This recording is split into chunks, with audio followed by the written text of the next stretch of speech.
بسم الله الرحمن الرحيم الحمد لله رب العالمين وصلى الله وسلم وبارك على سيدنا محمد وآله وصحبه أجمعين أما بعد അബ്ബാസി ലിറ്ററേച്ചറിൻ്റെ അബ്ബാസി ഇൻഷാ അല്ലാഹ് നാം നോക്കുന്നത് തബഖാത്തുൽ കുതാബ് ഫിൽ അസ്റിൽ അബ്ബാസി അബ്ബാസി കാലഘട്ടത്തിലെ എഴുത്തുകാരുടെ തട്ടുകൾ. അവരെല്ലാവരും ഒരേ കാലക്കാരോ ഒരേ തട്ടിലുള്ളവരായിരുന്നില്ല. അപ്പൊ അതിനെ ഒരു 4 തട്ടുകളാക്കി ചരിത്രകാരന്മാർ തിരിക്കുന്നുണ്ട്. വലിയ ഉമ്മഹാത്തുൽ കുത്തുബിലൊക്കെയും അങ്ങനെ കാണാൻ പറ്റും. അതിന്റെ അടിസ്ഥാനത്തിൽ ഓരോ തവക്കുകളെയും പരിചയപ്പെടുത്തുക എന്നുള്ളതാണ് ഇന്നത്തെ ലക്ഷ്യം. പലപ്പോഴും മത്സര പരീക്ഷകളിൽ അത്തരം ക്വസ്റ്റ്യൻസ് നമുക്ക് കാണാവുന്നതാണ്. നേരെ സെഷനിലേക്ക് പ്രവേശിക്കാം. ആദ്യമായി കുറച്ച് മോഡൽ ക്വസ്റ്റ്യൻസ് ആണ് ചോദിക്കുന്നത്.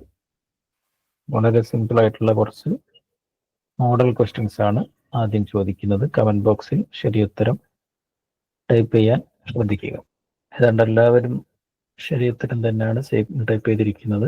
കറക്റ്റ് ഉത്തരം ഓപ്ഷൻ എ അബ്ദുല്ലാഹിബിനുൽ മുഖഫ എന്നുള്ളതാണ്. ചോദ്യം എല്ലാവർക്കും മനസ്സിലായി കാണും. ഖുതില അദീബുൻ ബിയദി വാലി അൽ ബസറ ഫി അയ്യാമി അബി ജഅഫർ അൽ മൻസൂർ മൻ ഹുവ.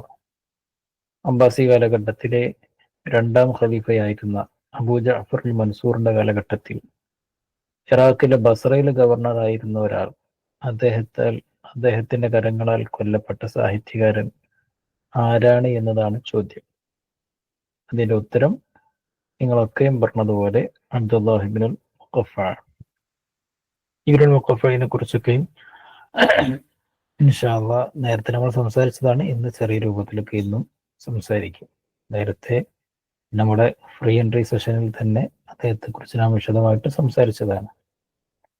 അദ്ദേഹം ആകെ 36 വർഷം മാത്രമാണ് ജീവിച്ചിട്ടുള്ളത്. അബ്ദുല്ലാഹിബ്നുൽ മുഖഫ ആകെ 36 വർഷം മാത്രമാണ് ജീവിച്ചിട്ടുള്ളത്. ഹിജറ 142 അദ്ദേഹം മരണപ്പെടുന്നുണ്ട്. അദ്ദേഹത്തിന്റെ മരണവുമായി ബന്ധപ്പെട്ട വ്യത്യസ്തമായ അഭിപ്രായങ്ങളിൽ പ്രബലാഭിപ്രായം പറയപ്പെടുന്നത് അദ്ദേഹം കൊല്ലപ്പെട്ടതാണ്. അതിൽ എങ്ങനെയാണ് കൊല്ലപ്പെട്ടത് എന്ന് കൂടി പറയപ്പെടുന്നുണ്ട്. ഇബ്നു മുഖഫ ഖലീഫ മൻസൂറിന് എതിരെ ചില മോശം ആവിഷ്കാരങ്ങൾ നടത്തുകയുണ്ടായി. അത് ഖലീഫ മൻസൂറിന് വലിയ പ്രയാസം സൃഷ്ടിക്കുകയുണ്ട്. കാരണം വലിയ അറിയപ്പെട്ട എഴുത്തുകാരനാണ്, സാഹിത്യകാരനാണ്, ഇന്നത്തെ നമ്മുടെ ഒരു സാംസ്കാരിക നേതാവ് എന്നൊക്കെ പറയപ്പെടുന്ന ഒരു രൂപത്തിലായിരുന്നു അബ്ദുല്ലാഹിബ്നുൽ മുഖഫ അറിയപ്പെട്ട എഴുത്തുകാരനാണ്. അബ്ബാസി കാലഘട്ടത്തിലെ 1ാം തബഖയുടെ ലീഡറാണ്, നേതാവാണ് അദ്ദേഹം. അദ്ദേഹത്തെ പോലുള്ള ഒരാൾ അന്ന് നാട് ഭരിച്ചുകൊണ്ടിരിക്കുന്ന ഖലീഫയെ, മുസ്ലിം ലോകത്തിന്റെ ഖലീഫയെ മോശമായിട്ട് പറയുക എന്ന് പറയുന്നത് വലിയ പ്രശ്നം തന്നെയാണ്. പിന്നെ അദ്ദേഹം തൻ്റെ ഗവർണറായിരുന്ന സുഫിയാനുൽ മുഹ്ലിയോട് അദ്ദേഹത്തെ വധിക്കാൻ വേണ്ടി ആവശ്യപ്പെട്ടു.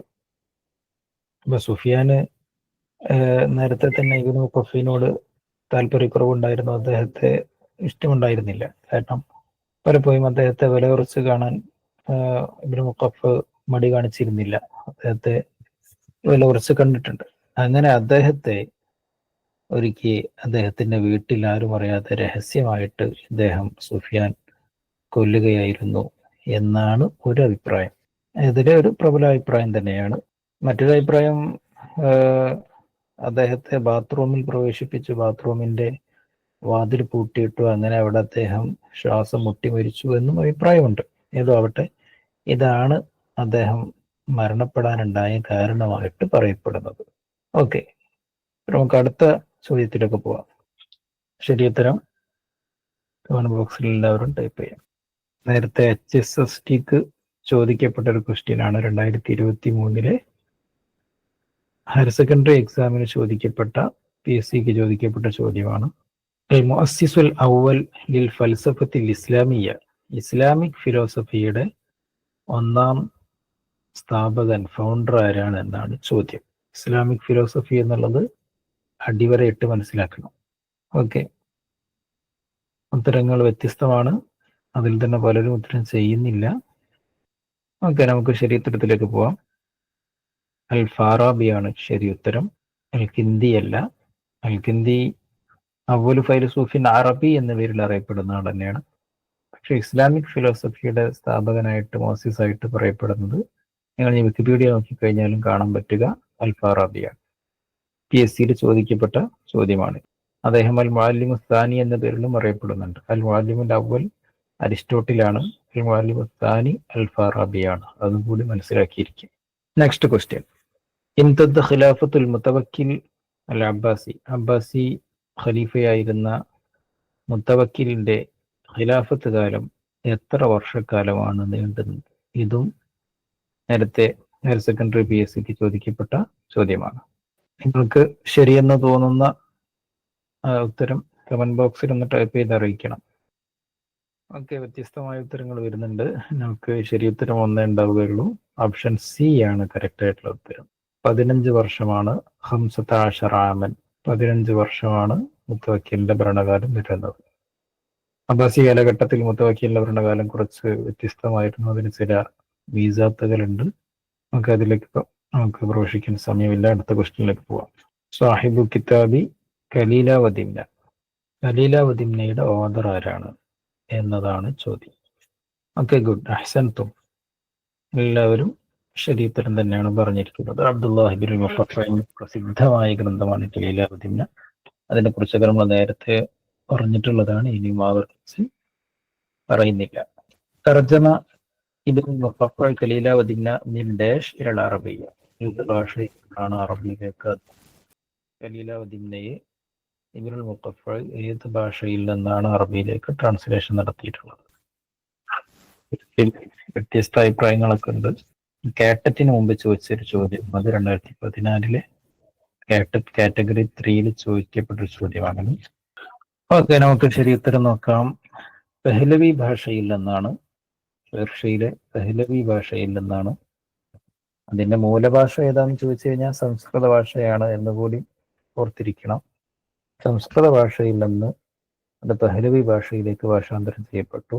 പെഹ്ലവി ഭാഷയിൽ നിന്ന് അറബിയിലേക്ക് ഇബ്നുൽ മുഖഫഇ ട്രാൻസ്ലേഷൻ നടത്തി എന്നുള്ളതാണ്. ഓക്കെ, അതിനെക്കുറിച്ചൊക്കെ നമ്മൾ നേരത്തെ പറഞ്ഞിട്ടുള്ളതാണ്. സൗണ്ട് കുറവാണോ?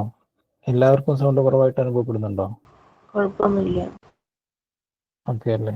Okay, next question. ലൈസ മിൻ കുതുബിൽ ജാഹിൽ. ഇതിൽ ജാഹിലിന്റെ ഗ്രന്ഥമല്ലാത്തത് ഏതാണ് എന്നതാണ് ചോദ്യം. ഓക്കെ, ഗുഡ്, എല്ലാവരും പെട്ടെന്ന് ഉത്തരം ചെയ്തു.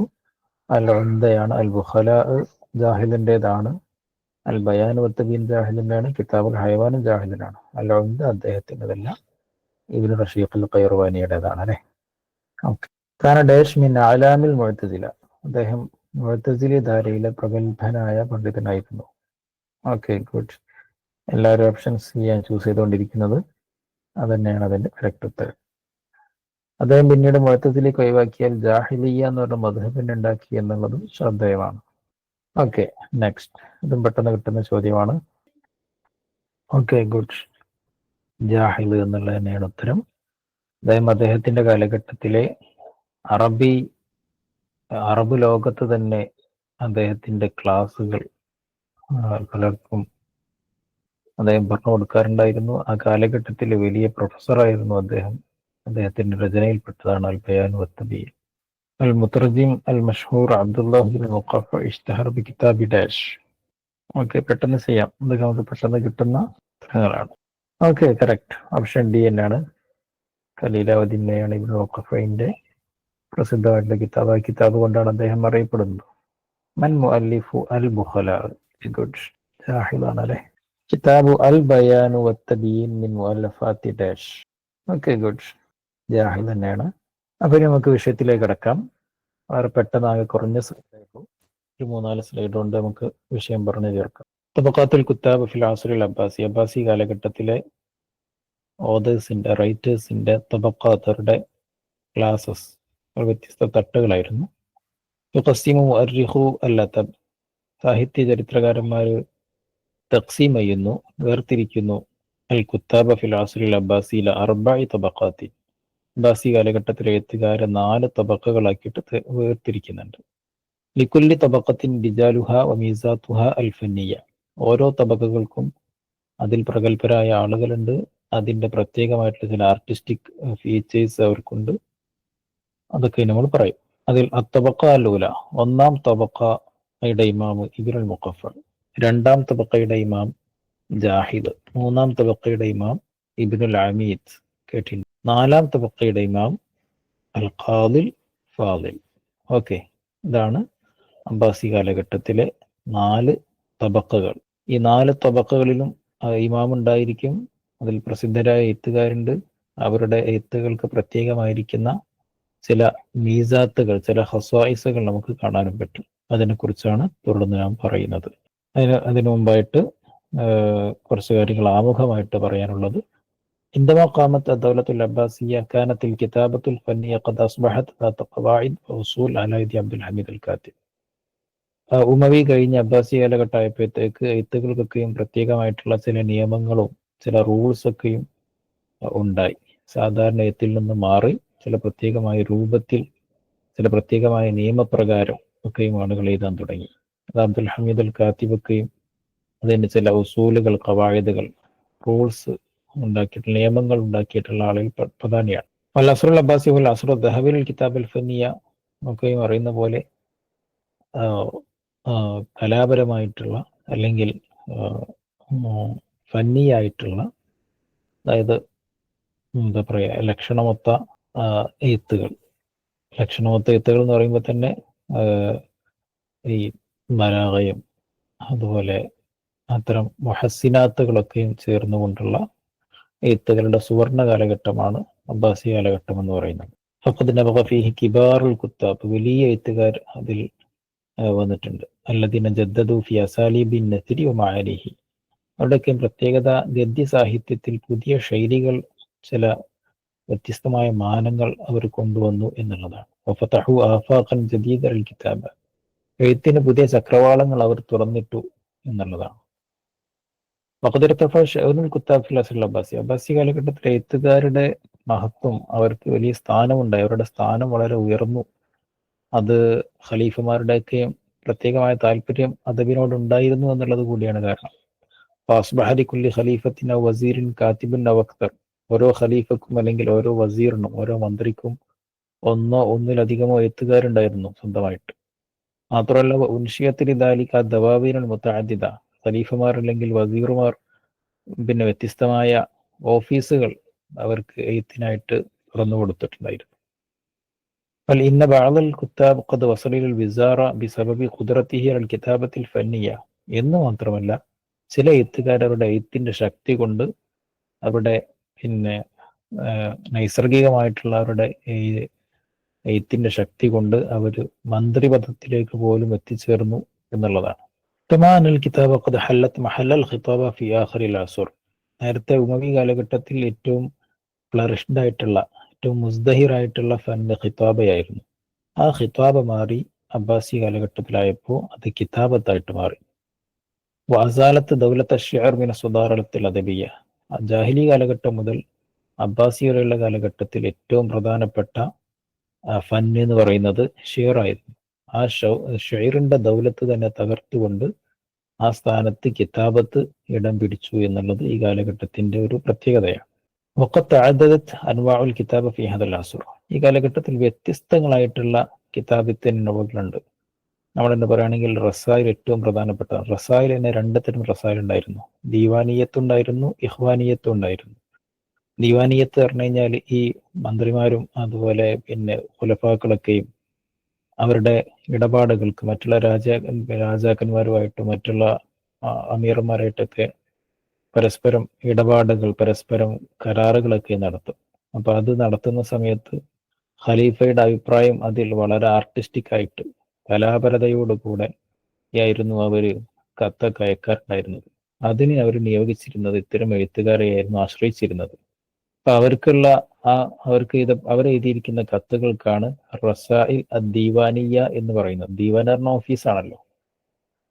അപ്പൊ ഒഫീഷ്യൽ ലെറ്റേഴ്സ് എന്ന് പറഞ്ഞാൽ സാധാ ലെറ്റേഴ്സ് അല്ല, അത് വളരെ ആർട്ടിസ്റ്റിക് ആയിട്ടുള്ള ആ നിലക്ക് ബലാഗയും അതിന്റെ മുഹസ്സിനാത്തൊക്കെയും കൂടി ചേർന്നിട്ടുള്ള എഴുത്തുകളായിരുന്നു. മറ്റൊരു കത്താണ് അൽ ഇഖ്വാനിയ, റസായിലുൽ ഇഖ്വാനിയ. അത് എഴുത്തുകാർക്കിടയിൽ അങ്ങോട്ടും ഇങ്ങോട്ടും കൈമാറുന്ന അവരുടെ എല്ലാ കലാപരതയും പുറത്തെടുത്തുകൊണ്ട് അവരുടെ എല്ലാ കവനശക്തിയും പുറത്തെടുത്തുകൊണ്ട് അവർ എഴുതുന്ന കത്തുകളാണ്. അതിൽ മദഹുണ്ടാകും, എഴുത്തിദാർ, ഖലീഫയോടുള്ള എഴുത്തിദാർ ഉണ്ടാകും, പ്രശംസ തഹനിയത്ത് ഉണ്ടാകും, താസിയത്ത് ഉണ്ടാകും. ആളുകൾ മരിച്ചു കഴിഞ്ഞാൽ അനുശോചനം നടത്തിക്കൊണ്ടുള്ള കത്തുകളുണ്ട്, അതൊക്കെ ഉണ്ടാകും. ഇഖ്വാനി കത്തുകളാണ് രണ്ടാമത്തെ. അതുമല്ലാത്ത വേറെയും കുറെ കത്തുകൾ, ജാഹിലിന്റെ കത്തുകൾ പോലെയുള്ള ഇതിന്റെ കത്തുകൾ പോലെയൊക്കെ നമുക്ക് കാണാനും പറ്റും. ഇനി നമ്മൾ അവസാനത്തിലേക്ക് വരാം. നേരത്തെ പറഞ്ഞതുപോലെ അബ്ബാസി കാലഘട്ടത്തിലെ എഴുത്തുകാർ 4 തട്ടുകളായിട്ട് നമുക്ക് ചരിത്രകാരന്മാർ തരംതിരിച്ചു തന്നിട്ടുണ്ട്. നമ്മൾ ഓരോ തട്ടിന്റെയും ആളുകളെയും അവരുടെ ആർട്ടിസ്റ്റിക് ഫീച്ചേഴ്സിനെയുമാണ് നമ്മളിപ്പോൾ നോക്കുന്നത്. ഒന്നാം തട്ട് ഇമാമുഹ ഇബ്നുൽ മുഖഫ്, ഒന്നാം തബക്കയുടെ ഇമാമ് ഇബ്നുൽ മുഖഫാണ്. ഒമിൻ അഷ്ഹരി റിജാലിഹ, അതിൽ പ്രസിദ്ധരായിട്ടുള്ള ആളുകൾ അൽ ഹസൻ ബിൻ സഹൽ, അംറു ബിൻ മസാദ, സഹൽ ബിൻ ഹാറൂൻ, അൽ ഹസൻ ബിൻ വഹബ്, ഇവരൊക്കെയാണ് ആ കാലഘട്ടത്തിൽ പ്രസിദ്ധരായ എഴുത്തുകാർ. ഈ കാലഘട്ടത്തിന്റെ പ്രത്യേകത, ഈ തട്ടിന്റെ പ്രത്യേകത, തംതാസു ഹാദിഹി തബഖ ബിതൻവീഇൽ ഇബാറ, ഇബാറത്തിൽ വൈവിധ്യം കൊണ്ടുവരും. അപ്പൊ ആശയങ്ങൾ ചിലപ്പോൾ ഒന്നാണെങ്കിലും ഇബാറത്തിൽ വൈവിധ്യം ഉണ്ടാകും. അതുപോലെ തഖ്തീഉൽ ജുംല, ജുംലകൾ ഇങ്ങനെ മുറിച്ച് ഇങ്ങനെ പറയും, ചെറിയ ചെറിയ ജുംലകളാക്കിയിട്ട്. അതുപോലെ തവഖി സുഹൂല, അവർ പരമാവധി സഹലാക്കാൻ ശ്രദ്ധിക്കും, സഹലാക്കാൻ ജനങ്ങൾക്ക് വായിക്കാൻ എളുപ്പമാകാൻ ശ്രദ്ധിക്കും. അതുപോലെ ഇനായ ബിൽ മാന, ആശയത്തെ പ്രത്യേകമായി ശ്രദ്ധിക്കും. ആശയമില്ലാത്ത എഴുത്തുകളായിരുന്നില്ല, ആശയസമ്പുഷ്ടമായിരുന്നു. അതുപോലെ സുഹുദു ഫി സജഈ, സജീലിന് വേണ്ടി എല്ലാം ത്യജിക്കും. ചിലപ്പോൾ തകല്ലുഫ് വരെ ഉണ്ടാകും. പ്രാസം ഒപ്പിക്കാൻ വേണ്ടിയിട്ട് നന്നായിട്ട് ശ്രമിക്കും. മറ്റൊന്ന് തബഖത്ത് താനി, രണ്ടാം തബഖ, അതിന്റെ ഇമാമ് ജാഹിലായിരുന്നു. അതിന് പ്രധാനികളായിട്ടുള്ള ആളുകളാണ് അസ്സൗലി, ഇബ്നു ഖുതൈബ, അബൂ ഹയ്യാൻ അത്തൗഹീദി, അദ്ദേഹം അറിയപ്പെട്ട ആളാണ്. അങ്ങനെയുള്ള ആളുകളൊക്കെ ഇവരും തന്നെ ഒന്നാം തബക്കയുടെ പിന്തുടർച്ചക്കാരായിരുന്നു, അവരുടെ അതേ ശൈലികളായിരുന്നു. പക്ഷേ ലാക്കിന്നഹ തംതാസു ബിൽ ഇസ്തിത്റാദ്, ഈ കാലഘട്ടത്തിന് പ്രത്യേകത പറഞ്ഞാൽ ഇസ്തിത്റാദ് ഉണ്ടായിരുന്നു. ഇസ്തിത്റാദ് എന്ന് പറഞ്ഞാൽ എന്താ? ഒരു കലാമിൽ നിന്ന് തെന്നി മാറി മറ്റെന്തിലും, ആ വിഷയത്തിൽ നിന്ന് തെന്നി മാറി വേറെന്തെങ്കിലുമൊക്കെ ഇങ്ങനെ പറഞ്ഞിട്ട് പിന്നെ തിരിച്ചു വരാം. റസീങ്ങന്മാരൊക്കെ ഉണ്ടാവല്ലോ, തുടങ്ങിയിട്ട് പിന്നെ ഇവിടെ അവസാനിക്കാന്ന് ചിലപ്പോൾ തന്നെ അറിയില്ല, കുറെ പോയിട്ട് പിന്നെ തിരിച്ചു വരലേക്കും. അപ്പൊ അത്തരം ഇസ്തിത്റാദ് ഇവരുടെ കലാമിൽ ഉണ്ടായിരുന്നു. അതുപോലെ മസ്ജിൽ ജിദ്ദി ബിൽ ഹസിലി, ജിദ്ദട്ടോ ജദ്ദല്ല, ഈ വളരെ സീരിയസ് ആയിട്ടുള്ള കാര്യത്തെ തമാശയുമായിട്ട് കൂട്ടിക്കലർത്തിയിട്ട് അങ്ങനെയുള്ള ഒരു ശൈലി ഉണ്ടായിരുന്നു. അപ്പൊ ലിഖ്താരി മിനൽ ജുമലിൽ എഴുത്തിറാദിയായ ജുമലുകൾ ധാരാളം, ഇസ്തിത്റാദിന്റെ ഒരു ബാക്കി തന്നെയാണ്. പക്ഷേ ഇങ്ങനെ ഇത്നാബ്, അനാവശ്യമായി ദീർഘിപ്പിക്കലല്ല, അതിന് ഇത്നാബ് എന്ന് പറയില്ല, ആവശ്യമായി ദീർഘിപ്പിക്കൽ. അനാവശ്യമായി ദീർഘിപ്പിക്കലാണെങ്കിൽ ഹശബ തത്വീൽ എന്നാ പറയാം. ആവശ്യമായി ദീർഘിപ്പിക്കലും ഉണ്ടായിരുന്നു. അല്ലെങ്കിൽ തഹ്ലീൽ മാന വസ്തിഖ്സായും, ആശയം കറക്റ്റ് കിട്ടാൻ വേണ്ടിയിട്ട് തഹ്ലീൽ ചെയ്യാൻ വേണ്ടി ദീർഘിപ്പിക്കലും ഉണ്ടായിരുന്നു ഈ തബക്കയിൽ. ജാഹിലിന്റെ ഒക്കെ എഴുത്തുകൾ ഇതിൽപ്പെട്ടതാണ്. ഇനി മൂന്നാം തബക്ക എന്ന് പറയുന്നത് അതിന്റെ ഇമാമും നേതാവ് ഇബ്നുൽ അമീദാണ്. അതിൽ പ്രധാനികളായിട്ടുള്ള ആളുകൾ അസ്വാഹിബ് ഇബ്നു ഉബാദ്, ബദിഉ സമാൻ അൽ ഹമദാനി, അൽ ഖവാറസ്മി, അത്താലമി തുടങ്ങിയ ആളുകളാണ്. ഇവരുടെ പ്രത്യേകത നമുക്ക് മഖാമാത്തൊക്കെ വായിക്കുന്ന ആളുകൾക്കറിയാം. അസ്സജഉ ബിജുമലിൻ ഖസീറ, ചെറിയ കൊച്ചു കൊച്ചു ജുംലകളായിരിക്കും, പക്ഷേ പ്രാസ ബന്ധിതമായിരിക്കും. പ്രാസം ഭയങ്കരമായിരിക്കും. ഇപ്പൊ മഖാമാത്തൊക്കെ നിങ്ങൾക്ക് അറിയാമല്ലോ. അതുപോലെ തവസ്സുഅ ഫിൽ ഖയാലി വത്തശ്ബീഹാത്ത്, ഇമാജിനേഷൻ, അത് ഇമേജറി തശ്ബീഹത്തൊക്കെ അതിൽ പെടും. അതിൽ ഭയങ്കരമായിട്ട് വിശാലത ചെയ്ത് നന്നായിട്ട് ഉപയോഗിച്ച ആളുകളാണ്. അതുപോലെ ഇഖ്താരി മിനൽ ഇസ്തിഷ്ഹാദ് നന്നായിട്ട് ഉപയോഗിച്ച ആളുകളാണ്. ഈ തെളിവ് കൊണ്ടുവരിക, അല്ലെ. തദ്മീനുൽ മഅലൂമാത്ത് താരീഖിയ്യ, ഹിസ്റ്റോറിക്കൽ ഇൻഫർമേഷനൊക്കെയും അവർ പരമാവധി ഉൾപ്പെടുത്തിയിട്ടുണ്ട്. ചരിത്ര അറിവുകളൊക്കെയും ഉൾപ്പെടുത്തിയിട്ടുണ്ട് എഴുത്തുകളിൽ. ത്വറായിഫിൽ മിലാഹ്, രസകരമായിട്ടുള്ള നല്ല വിറ്റുകളൊക്കെയും അവർ ഉൾപ്പെടുത്തിയിട്ടുണ്ട്. വൽ ഇനായ ബിൽ മുഹസ്സിനാത്തിൽ ബദഇയ്യ, മുഹസ്സിനാത്ത് ബദഇയ്യ എന്ന് പറഞ്ഞാൽ ഈ സജഉം ഇഖ്തിബാസും തൗരിയത്തും മുഖാബല, തിബാഖ് തുടങ്ങിയ സാധനങ്ങൾ, ബലാഗ നമ്മൾ അവസാനം പഠിക്കുന്ന ആ ഭാഗം, അതും അവർ നന്നായിട്ട് ഉപയോഗിച്ചിട്ടുണ്ട്. മഖാമാത്തൊക്കെ എടുത്ത് നോക്കി കഴിഞ്ഞാൽ കാണാൻ പറ്റും. ഇനി അത്തബഖത്തു റാബിയ, നാലാം തബഖ, ഇമാമുഹ അൽ ഖാദിൽ ഫാദിൽ, സ്പെല്ലിംഗ് മിസ്റ്റേക്ക് ഉണ്ട്, അൽ ഫാദിൽ എന്നാണ്, അൽ ഖാദിൽ ഫാദിൽ. നമുക്ക് മനസ്സിലാക്കിയതുപോലെ തന്നെ സുൽത്താൻ സലാഹുദ്ദീൻ അയ്യൂബിയുടെ വസീറായിരുന്നു അദ്ദേഹം. സലാഹുദ്ദീൻ അയ്യൂബി ഖുദ്സ് കീഴടക്കിയ നായകനാണ്. അദ്ദേഹത്തിന് രാജ്യങ്ങളൊക്കെയും കീഴടക്കാൻ ഏറ്റവും വലിയ സപ്പോർട്ടിങ് ആയിട്ട് നിന്നിട്ടുള്ള ആള് ഈ എഴുത്തുകാരനായിരുന്നു. അദ്ദേഹം തന്നെ പറഞ്ഞിട്ടുണ്ട്, ഇദ്ദേഹത്തിന്റെ എഴുത്ത് കൊണ്ടാണ് ഞാൻ ഈ നാടുകളൊക്കെയും പിടിച്ചെടുത്തതൊക്കെ പറഞ്ഞിട്ടുണ്ട്. നമ്മൾ നേരത്തെ പറഞ്ഞതായിരിക്കും ഒക്കെ. ഇതിന് പ്രധാനപ്പെട്ട ആളുകൾ ഇബ്നുൽ അസീർ, അൽ ഇമാദ് അൽ അസ്ബഹാനി, അൽ കാത്തിബ് തുടങ്ങിയ ആളുകളാണ്. വഹാദിഹി തബഖ സാറത്ത് അലാ നഹ്ജി തബഖത്തി സാലിസ, മൂന്നാം തബഖയിൽ തുർസി ആയിരുന്നു ഇവരും. ഫി സജഈ, സജി നന്നായിട്ട് ഉപയോഗിച്ചിട്ടുണ്ട്. വലിക്കാരിമി വഹസനാത്തുൽ ബദഈ, അത് ഉപയോഗിച്ചിട്ടുണ്ട്. പക്ഷേ ഇല്ല നഹ ഗലബത് ഫി ദാലിക, അത് ഒന്നും കൂടി ഗാലിബായി ഈ കാലഘട്ടത്തിൽ. മാത്രമല്ല വഅഗറഖത് ഫി തൗരിയ വൽ ജിനാസ്, തൗരിയത്തും ജിനാസും എന്താണെന്ന് നിങ്ങൾക്ക് അറിയാമായിരിക്കും, ബലാഗയിൽ നിങ്ങൾ പഠിച്ചിട്ടുണ്ടാവും. അത് ഈ ദ്വയാർത്ഥ പദങ്ങൾ, ബഈദായ മായനയെ ഉദ്ദേശിക്കുക, ഖരീബായ മായനയെ ഉദ്ദേശിക്കാതിരിക്കുക, അതാണല്ലോ തൗരിയത്ത്.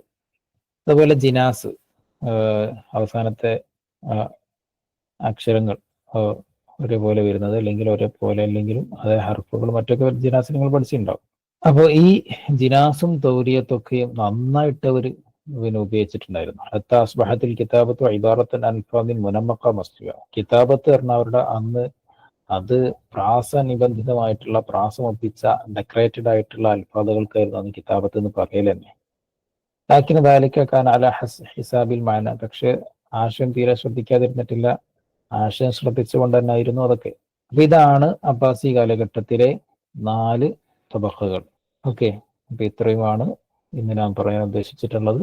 ഈ 4 തബഖകൾ ആളുകളെ കുറിച്ച്, ഈ തബഖയിലെ ആളുകളെ കുറിച്ച് അത്ര അറിഞ്ഞു ചെയ്യും. തബഖയിലെ നേതാക്കന്മാർക്ക് നമ്മൾ പറഞ്ഞല്ലോ, ഇമാമുകൾ, ആ ഇമാമുകളെ കുറിച്ച് നമ്മൾ നിർബന്ധമായിട്ടും അറിഞ്ഞിരിക്കേണ്ടതുണ്ട്. അവരെ കുറിച്ച് റിപ്പീറ്റഡ് ക്വസ്റ്റ്യൻസ് എപ്പോഴും കാണാറുണ്ട്, അത് പ്രത്യേകം ശ്രദ്ധിക്കുക. അവരുടെ ഗ്രന്ഥങ്ങളും രചനാ ശൈലികളും ഒക്കെ പറ്റുമെങ്കിൽ മനസ്സിലാക്കാൻ ശ്രമിക്കുക. ഓക്കെ, ജാഹിലിനെ കുറിച്ച് ഫളുലാഉൽ മുഅ്തസില എന്ന് ഉദ്ദേശിക്കുന്നില്ല, അത് എന്താ ഉദ്ദേശിക്കുന്നത്?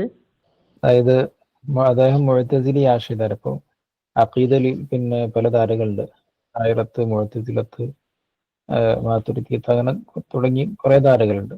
അതിൽ മുഅ്തസിലത്ത് എന്ന് പറയുന്ന വിഭാഗത്തിൽ വിശ്വാസധാരയിൽപ്പെട്ട ആളായിരുന്നു അദ്ദേഹം നേരത്തെ.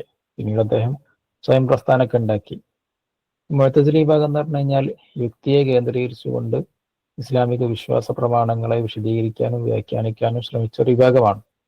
പക്ഷെ അവർ ചില വിഷയങ്ങളിൽ അഹ്ലുസുന്നയിൽ നിന്ന് തെന്നി മാറുകയും അവർക്ക് വികലമായ വാദങ്ങളൊക്കെ ഉണ്ടായി പിൻകാലത്ത്. അതുകൊണ്ട് പണ്ഡിതന്മാരൊക്കെയും അതിൽ നിന്ന് വിട്ടുനിൽക്കാനും ഒക്കെ പറഞ്ഞിട്ടുണ്ടായിരുന്നു. വലിയ വിവാദങ്ങൾ, ഖൽഖുൽ ഖുർആൻ പോലുള്ള വിവാദങ്ങളൊക്കെ ആ കാലഘട്ടത്തുണ്ടായി. വലിയ ഫിത്നയും സൗറാത്തുകളും ഉണ്ടായി. അത് വലിയ സംഭവമാണ്. ആ അബ്ബാസി കാലഘട്ടത്തിലെ വളരെ പ്രസിദ്ധമായ സംഭവമാണ് ഖൽഖുൽ ഖുർആൻ വിവാദമൊക്കെ. Thank you sir. ഓക്കെ, എന്നാൽ നമുക്ക് അവസാനിപ്പിക്കാമല്ലോ അല്ലേ? ശുക്രൻ ലിഹുസ്നി ഇസ്തിമാഇക്കും വതഫാഇലിക്കും വജസാക്കുമുല്ലാഹു ഖൈറൽ ജസാ. അസ്സലാമു അലൈക്കും വറഹ്മത്തുള്ളാഹി വബറകാതുഹു.